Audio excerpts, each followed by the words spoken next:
This lesson adds code that responds to the button layout shown in the previous lesson. In this lesson, whenever you click on a button with the mouse, a method is called inside the program with the identity of the button clicked.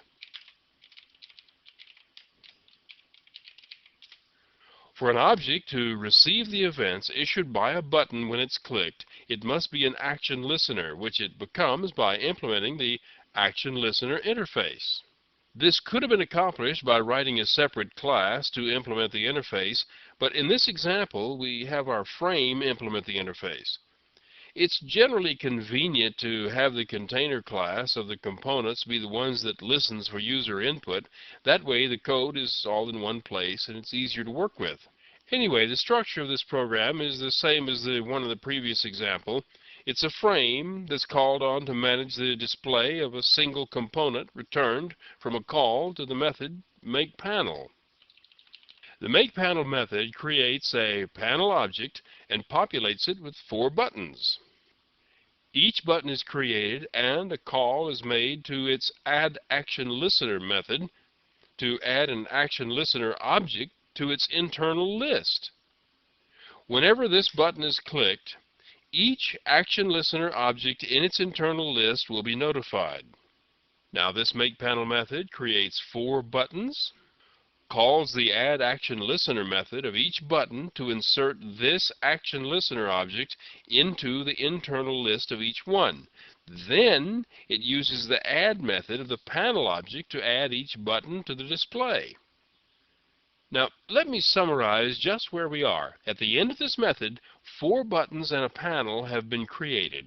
All 4 buttons have been given the same action listener object to report to when the button is clicked, and each button has been added to the list of components to be managed and displayed by the panel. Oh, wait a minute. Before we leave this method, notice that the declarations of the buttons are local to this method.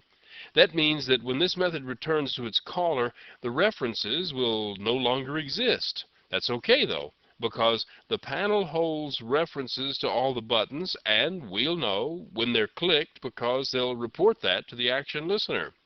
The action listener interface requires the implementation of the actionPerformed method. Whenever a button is clicked, this method is called with an action event object containing all the information about the button. It actually contains more information than any reasonable program will ever need to know. For example, it contains a millisecond level timestamp indicating when the button was clicked. It contains code telling you which keys on the keyboard were held down while the button was clicked. It even has a unique ID number. But the most valuable thing it contains is a string indicating which button was pressed. You can get a copy of the string, as we do here, by calling getActionCommand. Now, the action command defaults to the same as the label on the button, but you can change it to something else if you prefer. Anyway, all this program does is print out the action command. Let me show you how it works.